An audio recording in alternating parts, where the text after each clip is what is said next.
Now, let me start with the Daily Graphic and its reporting this morning.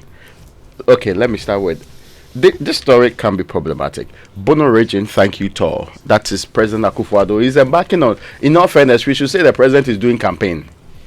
As for this, thank you, Todd. Yeah, that's what he said. Yeah. At the start of the campaign, that's what he said, that he'll be campaiging. But alongside, he'll be telling. Yeah, so it's like no, but it is more campaign that thank you, Todd. That is thank you. Yeah,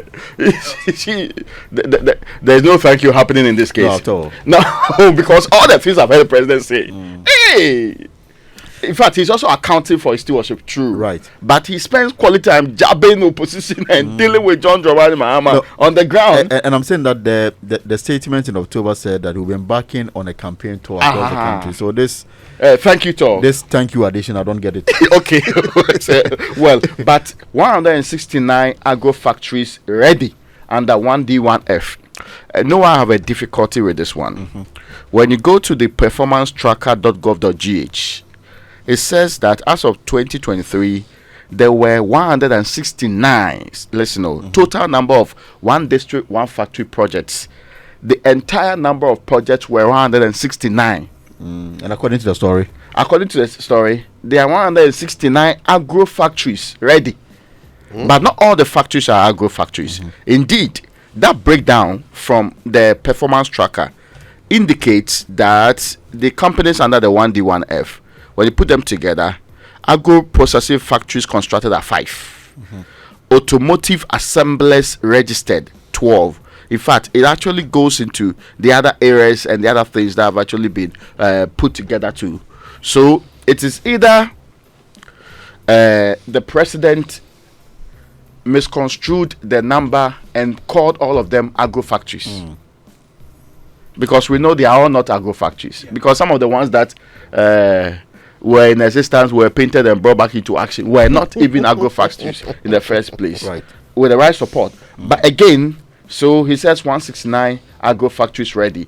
And I'm saying that the evidence they have supplied, in fact, just last month, when Minister Trade and Industry, Kobna Tahir Hammond was speaking, he was also referencing the entirety of the factories completed. In fact, they say they say I should add Al-Haji to the minister's name. No, but let's put it in perspective. The 169 he was referencing all the numbers completed. In fact, they also list a number that's yet to be completed. But in this case, they say Akufo-Addo says 169 agro factories ready under one district, one factory. Certainly, that cannot be the reality because we didn't set up to build all 169 as agro factories. But well, let's move on to other ones. New SHS curriculum starts, and this is important because many of us have complained, have actually had cause to raise concerns about the kind of education we are giving to our kids at the level. We say that any system that only makes kids examination ready is preparing them for failure in life. Right. You know why it's so? In the year 2015, I wrote an article about unemployment in this country, why graduates don't get jobs. And I said one of the fundamental problems is that when a country like Finland says they are making their kids innovation ready, we seem to be so fixated on how many days that people are going to spend so that they can write exams and pass. And pass the exams true and poor, predominantly rote learning exams and pass, which is not a system that this 21st century has in place. The ministry says the response is that they are changing the system. Beginning this month, the new curriculum is expected to redefine the bold words that they are using, redefine the future of education in the country by nurturing critical thinking, important skill, creativity, another very important skill, and problem solving skills. Curriculum is only the first step. True.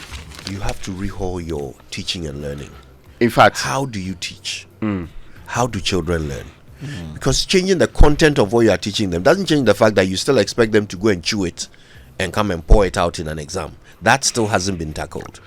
We still have a certain mentality around our education. You talked about Finland and schools and countries where their education system is top notch. I mean, you come out of you pick a primary school child and he can solve problems. We are bothered about how long your hair is as you are going to school. These are the things that still matter to us. We are producing graduates who will be rejected by the world, and it should be of concern to us. Okay, so as solution to what you're saying, a critical component for the planning phase focus on teacher preparation, where weekly professional learning community sessions were continuously organized to equip teachers with the necessary skills to implement the curriculum effectively. Additionally, teacher manuals that align with the new curriculum across all subjects have been developed through partnership between the Ministry of Education and the various subject associations to ensure educators get the right tools to guide their students in getting it through. Very important. In fact, the new Director General of NACA, Professor Yaira Zakazi, says that the new curriculum is very transformative and is designed to shape the next generation of Ghanaian leaders. His exact words are, the new curriculum is not just an update, but a groundbreaking shift towards equipping learners with new essential skills needed to succeed in the fast-paced modern world. At the heart of the curriculum lies a commitment to nurturing critical thinking, fostering creativity, and honing problem-solving abilities. Now, design. This is another part. It said, first, this curriculum is to equip learners with essential 21st century skills, ensuring that they were well Any prepared. examples of those skills? Oh, it didn't state that here. Yes, they were well prepared for the future and the demands of modern life. It also lays the groundwork for learners to pursue further education by providing them with a strong academic foundation while focusing on preparing learners for the world of work, instilling in them the competencies and the character qualities they need to thrive in their future careers and contribute positively to society. Now, this is also key, and the problem has been diagnosed before. The head of the economics department at Legon today, the labor economist, Professor William Babwatin, had for a very long time done a study on the skills mismatch in our society. I asked myself, when we left senior secondary school, what skills were we able to deploy? What skills were available to us that if you leave that level of education and don't proceed, you are qualified to enter the world of work, except for doing the usual jobs that they talk about. We did not even have the technical or the other vocational skills that we could have survived on our own, which is dangerous. For a country that doesn't have also the systems to absorb people into the retail and other spaces that are required like elsewhere, it's always difficult for you to bridge that gap. And that's why I have always supported STEM and the focus on STEM education, because no proper state can survive without science, technology, engineering, mathematics feeding its rent. Today, our conversations about IT, the technology world that we drive and survive in, is because of that system. Absolutely. So if we will be focused, and we like doing politics with education, if we will be focused and deliver the 21st century skills, this country will be better for us. That's why I'd hope they would give some examples of the specific skills, right? So that it's not just someone who has strung together some nice sentences. We want to know what actual skills will this new curriculum equip the children with, and why are they considered to be 21st century skills? I really want to know more. So let's see if they will engage Ghana Education Service, Ministry of Education, Director General NACA. Yes, engage us and help us. I mean, I think it's a good step. Just that I heard this in 2017 when the government took office, that this was going to be part of the new way of reforming education. So what? It's taking 7 years for this to start. You see, slight delay, of course. So, but you see, Raymond and Kwadwo, the reason why people complete even university and they want to work in the bank, in the office, is because beyond that they have no other skills that they can exploit on their own to become useful to society. Even when they have with respect, even the university, I have doubts, and I've seen and spoken to CEOs that have similar problems. If the CEO's entire job is correcting a small brief written by somebody who's left university, first, the English alone, that's problematic. Yeah, that is exceedingly problematic. So I think it is something that is very important. I remember when I was in Kumasi, Dr. Ralph Nyaduado, he is at the KNUST Publishing Studies Department. No, he under the auspices of Professor Ellis, the then VC. Yeah. They decided that they were producing students who were not really going to fix societal issues.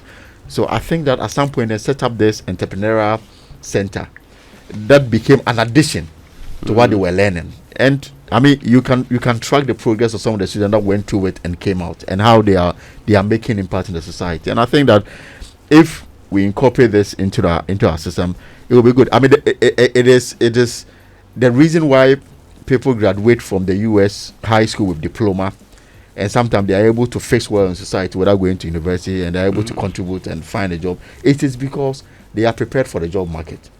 Because you know, Not one of the prepared two for people that you examination. have in your life in the UK is that group, the artisans, right? Yeah. People that you have to book their time, and then they will charge you very expensive thing just to unclog your pipe or your plumbing institution. You'll be asking yourself, what's the point anyway? Exactly. But because those skills are important, and we undermine the skills and you don't have it. Today, many of you the rich people, many of the projects you are doing in this country, you are taking Togolese come and and do other it. the French nationals who still have that skill training as part of their system. Yeah. For your what they call it projects. They don't only deliver on time, their skills are extraordinary too. Yes. And I they was- don't and they don't also present fictitious invoice just to Exactly. siphon money from you. I was look. I was in the salon of a friend of mine yesterday, and all the very technical work, like the nail, the design of these amazing artistic, nail designs, and and then the ones who do this micro something to your Yeah, yeah. they are all men from Nigeria, Togo, Ivory Coast. There are Ghanaians in the same True. salon. They sweep and wash hair. All right, let's see. Daily Guide says 85% of Ghanaians want free SHS maintained. That's according to the Afrobarometer report of 2024. Again, Bawumia will win 2024 elections. That's according to Ahavu Chiefs. Is the Speaker of Parliament violating the PPA law? Well, the Attorney General yesterday raised it in court, where it is emerged that Tadio Sori, the lawyer who represented the Speaker in the recent Supreme Court case involving the vacant seat controversy, was rejected by the Public Procurement Authority. The PPA on December 12, 2022, turned down a request by the Parliamentary Service to engage Mr. Sori, personal lawyer of the Speaker, as an external solicitor for legal support through a single source procurement method. The letter said the request involved retaining the service of legal firm Sori and Law with a proposed retainer fee of 5,000 cedis and a potential cap of 300,000 Ghana cedis for specific constitutional cases in the Supreme Court. It's unclear whether there's been any development of this matter, but the Attorney General raised this in court, the Supreme Court. And what did the So, Supreme Court say What to they, that? they did not comment on this in their ruling on the matters that were before them. Ernest Thompson sent me this. He said, look, employment contracts and agreements are exempted from procurement approval under PPA Act. If the hiring of a lawyer is a contract for service or even of service in labor law, then it is an employment agreement or contract, and hence it can be argued that there is no need to go for PPA approval when hiring the services of a lawyer. So why did they write to PPA? And then he says, check section 98, which is the interpretation section of the PPA Act on the definition of services. I've heard the clarification that one ought to be a bit more careful and nuanced in separating the Speaker's lawyer from the Parliamentary Service Board. Very that important was being point. required, Yes. and that to that person, the two are not the same. And if I ask for, because he has not asked for permission for his lawyer, he is asking for permission for the Parliamentary Service Board, an institution on its own, which of course the Speaker actually is part of that particular board. So that's the clarity. But I'm expecting, if the Attorney General finds that that's contrary to law, he knows what to do. Right. Okay. So let me conclude on this. The Afrobarometer, which says that 85% of Ghanaians express widespread support for continuation of the free senior high school policy, including, it is not a policy yet. I wonder why the people decided to introduce the wording policy into it, including other key government initiatives aimed at improving the lives of Ghanaians. They said they were taken to Parliament. Have they done? No. I mean, they've not said law. It continues to be a program. No, sorry. I thought that we already had a policy in place. Which policy? This conversation was policy without the legal backing. Where's the legal backing? Oh, but for policy, there is cabinet that approves policy. You may not necessarily need legal backing for policy. All right. Listen. Before we go, guys, I want us to check out these two stories. Okay, let's start with this one. Public Accounts Committee Chairman James Abeji has accused the Clerk of Parliament of not acting on recommendations for prosecuting individuals involved in embezzlement. Now, according to him, some members of the committee are even considering resigning over this matter. Let's listen to him.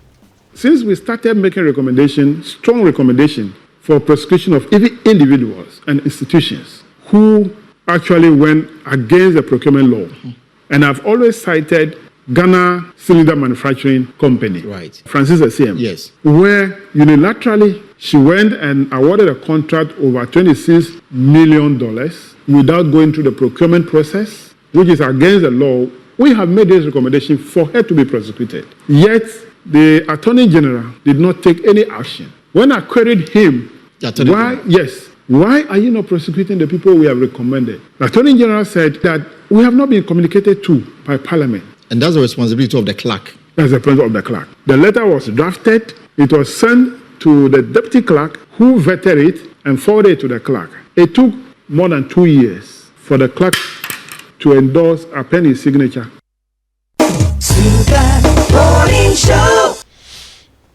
Yeah, I will have to talk about this, because honestly, this oversight, it is almost like causing financial loss to the state. Yeah, because if you don't send clear-cut signals to the people who are abusing these processes, they will not stop. Right. We lose millions and sometimes billions in these systems of audit reports that have not been. And those days, the problem was that when they send it to the districts, the audit report implementation committees were not implementing them.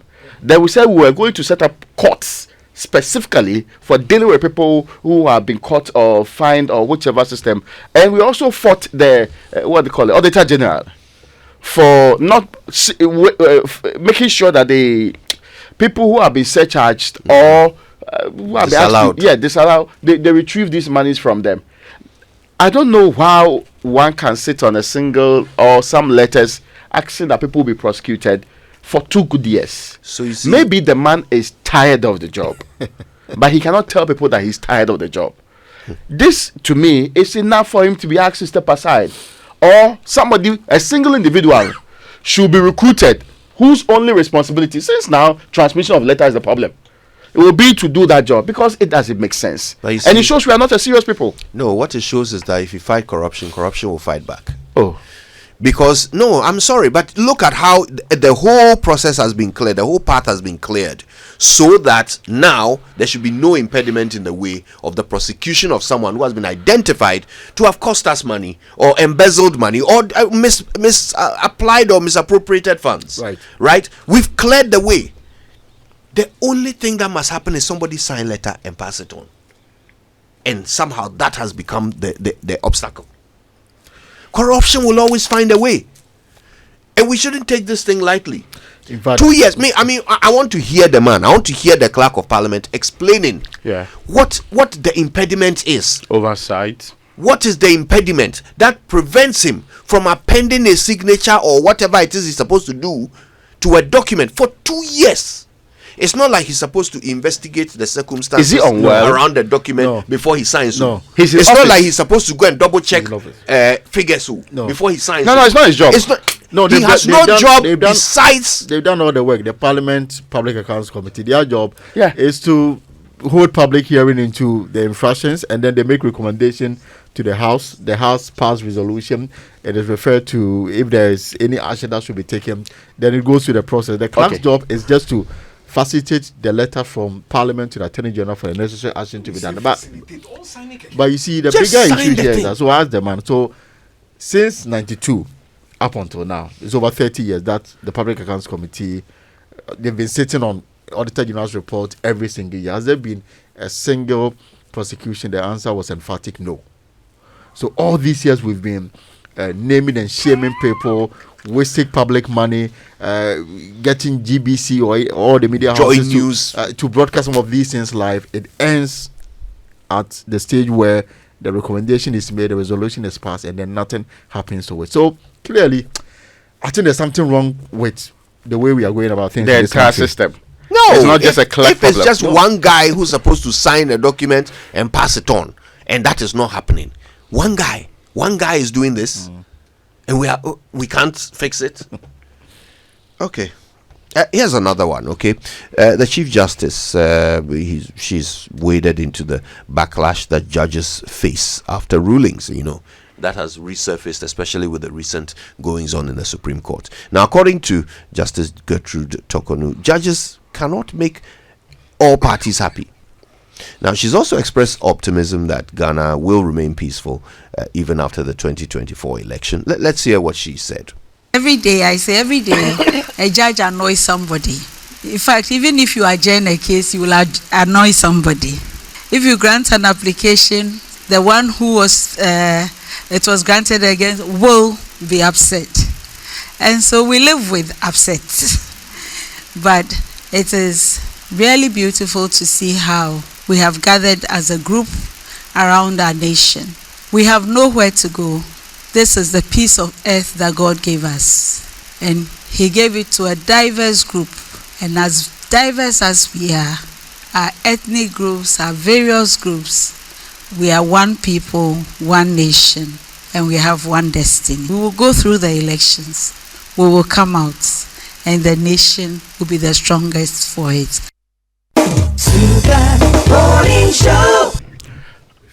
We can separate the issues. First and foremost, nobody will dispute that our justice delivery system has so many delays and sometimes makes it difficult for people to trust our system. And when it comes to trust as a whole, it is not me or Kojo Jansen whose view may be more important here. Right. The most important one is that not long ago, the Afrobarometer indicated that the trust in the institution of our courts is at its all-time low, lowest ever since 2012. That requires some work. It is not whether you do something people will like or some people would not like.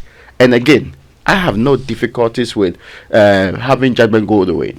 But if you travel from Accra to Asamankese, let's say you're a lawyer, and you go there only for you to spend hours in the court to be told that judge is not well in this 21st century, what would have prevented you from sending messages around that this is not possible? Again, when people know that when they interface with that system called justice delivery system and they have difficulties, it's almost as if some people are treated in a preferential manner. People have experiences that informs the level of trust they have in the institution. So yes, nobody is saying your judgment should make everybody happy. I think that that's not a conversation in this country. No. So, Madam Chief Justice, you run an institution. We have given you feedback. I am expecting that you implement those feedback in the way of improving the reputation of the institution.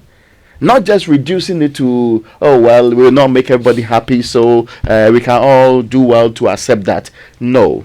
Nobody is saying when your judgment did not go my way, if I may not be happy with it. But there are legitimate issues with justice delivery. And we are expecting that you show evidence of working to improve that. You are not only a member of the, Supreme Court bench, you are also the woman leading the institution. So administrative improvements are also your job. And we expect that some of these things can be done easily. Some of the things I just talked about, like informing people. I remember in 2017, there was a program that was supposed to inform people. There was some time ago that they told us that selection of judges for cases was automated. Yeah. And that, nobody was personally involved so that it will remove biases and all of that. Is that what's still happening today? Yeah, for me, it's just a quick one. I mean, Akufo-Addo, every time he inaugurated any court, will say that when he came to power, the only court that existed between Kaneshi, in fact, there was no court between Kaneshi and Nsawam. There was no court. Now they provided courts, they provided accommodation for judges, they've set up appeals court. They've done a lot in this area. Recruited more judges. But are we getting enough from the? Is it reflecting the quality? It is not. It is not. I mean, the delays. I mean, I have not had any case in court, but you can listen to the stories of people who go to court every day, and it's so frustrating. Somebody travel all the way from, and then we come and then adjournment here and there for no tangible reason. We've had judges that are compromising in ways that are simply unacceptable. These are feeling issues that must be addressed. I want to talk about Justice Torkonoo's, the point she makes about how there will always be one person or one party unhappy, right? Yeah, even if a judge does a good job, there will always be one party unhappy. Litigation is always between two people. But I want to talk about the times when the question is, did the judge do a good job? That's the question we are sometimes asking.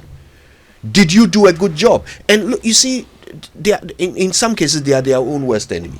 Look at this recent Supreme Court ruling against Bagwin, right, where Justice Torkonoo is explaining the special circumstances that led them to grant an injunction that will last longer than 10 days, right? And she's talking about how if these 4 constituencies end up without representation, tens of thousands of Ghanaians will find themselves disenfranchised. You hear Supreme Court judges saying this, and then you ask yourself, so did you not know this when you were presiding over the Jachikwesin case? Did you not know this when Saul was coming in and out of your court for 4 years?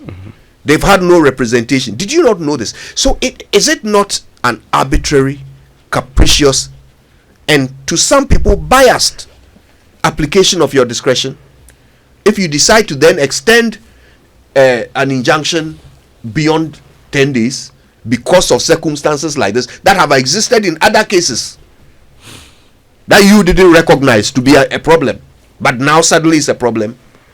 Do you not realize that some of these things will make people question whether you are doing a good job? So it's not about one side being unhappy and one side being happy. No. Are you doing a good job? Okay. Because I've never seen a day where people go to court and everybody is happy before. At all. No, I mean, that's not the conversation. And I see sometimes people deliberately miss the point. All right. So, all right. I mean, just because we are talking about court, just so maybe I can chip in there. So, Salif Omako's son is to be charged with manslaughter and will appear before the juvenile court today. Right. Yeah, so that's and then Akufo-Addo is launching 5G today too. Okay, so we had that conversation, right? That it's possible that you can, even though it's a traffic offense, you can actually be charged with something beyond that. Yes. Now, the parents, are they being charged with anything too? I have no idea. So far, there's none. They were arrested for something though. Yeah. There was no charge proffered against them. No, not at the time. Right. In fact, because we had stories about whether or not they are the ones who wanted the key or whether they did create a condition for it. So, and later we had some house help had also been picked up. And so I'm not sure whether the police still took the view that they actively were involved or they could have prevented the child from having access to the key and did not do so. Right. All right. So for the parents, they've been charged with permitting an unlicensed person to drive contrary to the traffic regulation, but have pleaded not guilty to the charges. But the son has been charged with manslaughter, and the 16-year-old boy is expected to appear before a juvenile court today. Right. They should all be prosecuted and they'll go and make their case in court. And hopefully the judge will do a good job.